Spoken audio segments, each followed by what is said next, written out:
ఒక్క village volunteers లేకపోతే మేము పథకాలు రావని చెప్పారు. మొత్తం ప్రభుత్వ శాఖనే వాడారు, అందరూ గ్రామ సచివాలయాలనే వాడారు. ఒక్కొక్క సచివాలయం నుంచి 10 మంది. మొత్తం తూర్పుగోదావరి జిల్లా, కాకినాడ జిల్లా నుంచి దాదాపు ఉన్న అన్ని సచివాలయం కొన్ని వేలాది మందిని కదిలించి ఒక్క పొద్దున 6 గంటలకి మొదలు పెడితే సాయంత్రం అయిపోయింది, మిగిలిన నెక్స్ట్ డే ఇచ్చేశారు. ఇలాంటి అనుభవం కావాలి. నా దగ్గర ఏముంది? చంద్రబాబు గారి దగ్గర అపారమైన అనుభవం ఉంది. నేను మనుషుల్ని కదపగలను, కలపగలను. అది ఒక అన్యాయం జరిగితే నేను గొంతెత్తి మీ పక్షాన పోరాటం చేయగలను. నేను నేర్చుకుంటున్నాను. ఈ రోజున పంచాయతీరాజ్ శాఖ వ్యవస్థ గురించి చదువుతా, ఫైల్స్ చదువుతా ఉంటే ఒకటే అనిపించింది, శుభ్రంగా చిన్నప్పుడు డిగ్రీ పోస్ట్ గ్రాడ్యుయేషన్ చేసి చదివే తప్పు ఉండేది కాదు అనుకున్నాను. అన్ని ఫైల్స్ చదువుతున్నాను రోజుకి. ఎప్పుడు నేను అకౌంట్స్ చూడాలి, నా పర్సనల్ అకౌంట్స్, మీ పబ్లిక్ అకౌంట్స్ కోసం నేను చూస్తూ ఉన్నాను. మీకు రోడ్లు కానీ మాకు కొద్దిగా సమయం ఇవ్వండి. మీకు సింపుల్గా చెప్తున్నాను, మనకి 54 పంచాయతీలు కదండి, మనకి 53 మన పిఠాపురంలోనే 54 పంచాయతీలు. 54 పంచాయతీలకి ఈ రోజున సమస్య నిధులు లేవు. మనకి నిన్న రివ్యూ చేస్తూ ఉంటే కాకినాడలో క్రయ విక్రయాలు, భూముల అమ్మకాలు, క్రయం విక్రయాలు ఉంటే మనం స్టాంప్ డ్యూటీ కడతాం. ఒక ఉదాహరణకు 1000 రూపాయలు స్టాంప్ డ్యూటీ కడితే దానికి కనీసం 2% దాంట్లో డబ్బులు మనకు రావాలి, పంచాయతీలకి రావాలి. పంచాయతీలకి డబ్బులు మన స్టేట్కి వెళ్తున్నాయి కానీ అక్కడి నుంచి రావట్లా. అందుకే పంచాయతీలో నిధులు మనకి కుళాయిలకి ఏదైనా కావాలన్నా నిధులు లేవు. ఏ మూల చూసినా నిధుల్ని అడ్డగోలుగా దారి మళ్లించేశారు. ఋషికొండ అనే ఒక ప్యాలెస్ కట్టడానికి 600 కోట్ల రూపాయలు వెచ్చించారు. ఎవరుంటారు అక్కడ? గెస్ట్ హౌస్ అంటారు, టూరిజం శాఖ గెస్ట్ హౌస్ అంటారు. సరే, సంతోషం, అది మీ సొంత ఇల్లు కాదని మీ ఆర్గ్యుమెంట్ కూడా నేను ఒప్పుకుంటున్నా. ఆ ఖర్చు అవసరమా? అదే ఖర్చు కనుక కనీసం ఒక 25 కోట్లు ఈ రోజున పిఠాపురం కానీ ఏ నియోజకవర్గంకి ఇచ్చినా రోడ్ల సమస్య తీరిపోయేది, నీటి సమస్య తీరిపోయేది. డబ్బుని ఎలా ఖర్చు పెడతాం? మీ ఇష్టారాజ్యంగా ఖర్చు పెట్టేస్తారా డబ్బు?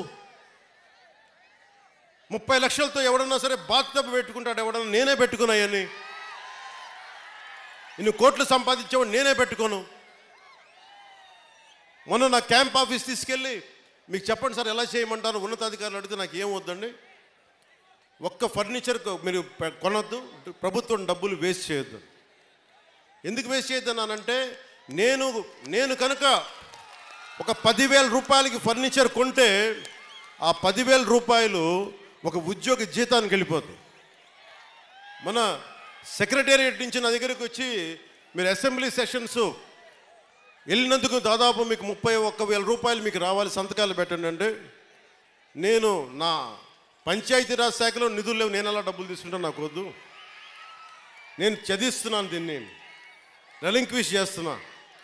30,000 నేను వదిలేస్తే ఒక ప్రభుత్వ ఉద్యోగికో ఒక కానిస్టేబుల్కో జీతాలకు వెళ్ళిపోతుంది. అంటే ఇంత బాధ్యతగా ఉండాలి అని నేను ముందుకెళ్తున్నా. నా ముందున్న చాలా బాధ్యతలు ఇచ్చారు మీరు. ఇందాక సాగునీటి గురించి చెప్పాను. చాలాసార్లు వర్మ గారు, కృష్ణరాజు గారు, మన జనసేన నాయకులు అందరూ కూడా నా దృష్టికి తీసుకొచ్చింది ఏలేరు శుద్ధగడ్డ ఆధునీకరణ. ఈ దాదాపు పెద్దాపురం నియోజకవర్గం నుంచి కూడా దీనికి ఫలితం ఉంటుంది. దీనిని ముందుకు తీసుకెళ్ళి నాకు కొద్దిగా సమయం కావాలి ఇది హ్యాండిల్ చేయడానికి, దీన్ని ముందుకు తీసుకెళ్ళడానికి. నిన్నే అధికారులతోటి సమీక్షలో మాట్లాడాను.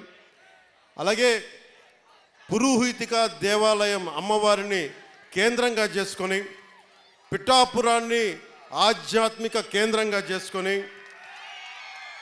టెంపుల్ సర్క్యూట్, టెంపుల్ టూరిజంని డెవలప్ చేస్తాను. మొన్నే అడగండి, ప్రధానమంత్రి గారిని కలిశారు.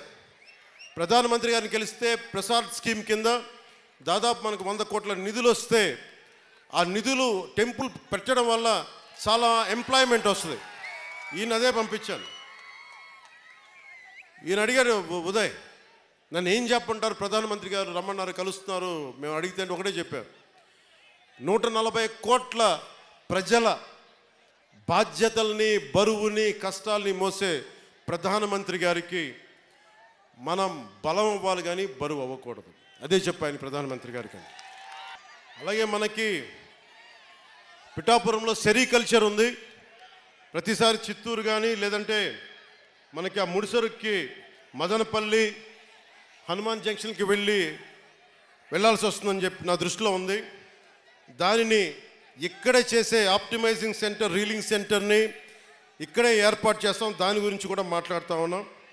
అలాగే ఉత్పత్తిలో విత్తనాలు మరియు బహుళ పంటలకు సంబంధించిన చాలా డిమాండ్ ఉందని కాబట్టి ఇక్కడే విత్తన కేంద్రం ఏర్పాటు చేయాలి. దాని తగ్గ ఏర్పాట్ల గురించి కూడా అధికారులతో మాట్లాడుతూ ఉన్నాను. దుర్గాడ గ్రామంలో మాకు మిర్చిని కొట్టే థ్రాషింగ్ ఫ్లోర్ కావాలి అంటే దాన్ని కూడా ముందుకు తీసుకెళ్తా ఉన్నాం. గొల్లప్రోల్లో ఉద్యాన పంటలు ఎక్కువ, దానికి కోల్డ్ స్టోరేజ్ని మాటిచ్చాను, అది చేసి పెడతాను. ముఖ్యంగా మనకి ఈ పశువుల సంత ఉంది ఇక్కడ, అది నాకు తెలిసి ఈ రోజు నుండే ఆ పని మొదలవ్వాలి. ఎందుకంటే నిన్నే ఎగ్జిక్యూటివ్ మనకు ఆర్డర్ వచ్చింది, జీవో వచ్చింది, అది ప్రారంభించాం. అది నిన్నే అధికారులు వచ్చి నా దగ్గర చూపించారు. అలాగే మన ఉప్పాటి నుంచి వస్తూ ఉంటే పొందాక కూడా కనిపించింది మన Kotagummam junction railway gate flyover, అందరు ఆగిపోతా ఉన్నా, నాకు బాధగా ఉంది. ఉదయ్కి ఒకటే చెప్పాను, నేను ఇప్పటిదాకా ప్రధానమంత్రి గారిని ఉప ముఖ్యమంత్రి స్థానం తర్వాత వెళ్ళి కలవను. నేను ఆయన కలిసినప్పుడు మొట్టమొదటిగా అడిగేది మన కోటగుమ్మం జంక్షన్ రైల్వే గేట్కి ఒక ఫ్లైఓవర్ కావాలి. ఆల్రెడీ దాని గురించి పని మొదలు పెట్టేశాను. నేను అడిగింది ఏంటంటే ఎంతకాలం పడద్దు అని అడిగాను. సంవత్సరంన్నర, సంవత్సరం 8 నెలలు కాదు, నాకు సంవత్సరం లోపు అయిపోయేలాగా ఏం జరగాలో చెప్పండి, ఎవరిని కదిలించాలో చెప్పండి, కేంద్రం ఢిల్లీకి వెళ్తే ఎవరితో మాట్లాడాలో చెప్పండి, నేను మాట్లాడతాను, డబ్బులు తీసుకొస్తాం. ఇది మీరు అనుకున్న దానికంటే కూడా చాలా తొందరగా కోటగుమ్మం రైల్వే జంక్షన్ని మీకు ట్రాఫిక్ అంతరాయం లేకుండా వచ్చే బాధ్యత మేము తీసుకుంటాం, అది చేసి పెడతాను. అలాగే ఆసుపత్రి, మన కమ్యూనిటీ హెల్త్ సెంటర్ ఉంది, పొద్దునే పని మొదలుపెట్టాం. ఇది చాలా తక్కువ కాలంలోనే ఒక సూపర్ స్పెషాలిటీ హాస్పిటల్గా దీన్ని తీర్చిదిద్దుతాం. మల్టీ స్టోరీడ్ బిల్డింగ్ వచ్చేలాగా ప్రతిసారి కాకినాడ కేజీఐ కాకుండా, అపోలో కాకుండా ప్రభుత్వం నిర్వహించే సమర్థవంతమైన మనకి ఈ మల్టీ స్పెషాలిటీ హాస్పిటల్ని తీసుకొస్తాను.